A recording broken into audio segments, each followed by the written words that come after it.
Hi friends, good afternoon. This is Dr. Mohammed Mustafa, dental surgeon, Fatima Dental and Skin Clinics, Vellore. Welcome back to Dr. Mustafa's Need Guidance Hub. Friends, ஒரு notification உங்களுக்கு நான் share பண்ணியிருக்கேன் குரூப்பில். அது என்ன நோட்டிஃபிகேஷன்னா, Tamil Nadu selection committee ஒரு notification இன்னைக்கு காலையில் அமைச்சிருக்காங்க. அது என்ன அப்படின்னா, வந்து யூஜி எம்பிபிஎஸ் அண்ட் பிடிஎஸ் அட்மிஷன்ஸ்க்கான டாக்குமெண்ட்ஸ் ரிக்வைர்டு 2024-2025க்கான அட்மிஷன் எம்பிபிஎஸ் பிடிஎஸ்க்கான டாக்குமெண்ட்ஸ் ரிக்வைர்டு இந்த நோட்டிஃபிகேஷன் தான் அதில் இருக்குது. ஸோ உங்களுக்கு எந்த டாக்குமெண்ட்ஸ் எல்லாம் தேவை அப்படிங்கிற விஷயத்தை ரொம்ப தெளிவாக போட்டிருக்கிறாங்க. அதுக்கான ஒரு சின்ன வீடியோவும் நான் ஷேர் பண்ணுறேன். ஸோ தட் நீங்கள் இதெல்லாம் ரெடியாக எடுத்து வச்சுக்கிடணுங்கிறதுக்கான நோட்டிஃபிகேஷன் தான். கீழே ஒரு மெசேஜ் போட்டிருக்காங்க, it does not indicate the announcement of counselling schedule அப்படின்னு போட்டிருக்காங்க. ஸோ இதில் வந்து கவுன்சிலிங்கான ஸ்கெடியூல்லாம் எதுவுமே கிடையாது.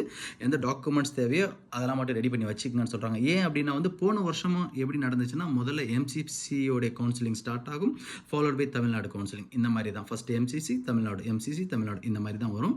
ஸோ இப்போ அவங்க அமைச்சிருக்கிறது நீங்கள் டாக்குமெண்ட்ஸ் எல்லாம் எதெல்லாம் ரெடி பண்ணி வச்சுக்கணுன்றதுக்காண்டி ஒரு அவேர்னஸை கிரியேட் பண்ணுறதுக்காண்டி தான் அமைச்சிருக்காங்க. தேங்க்யூ, பாய்.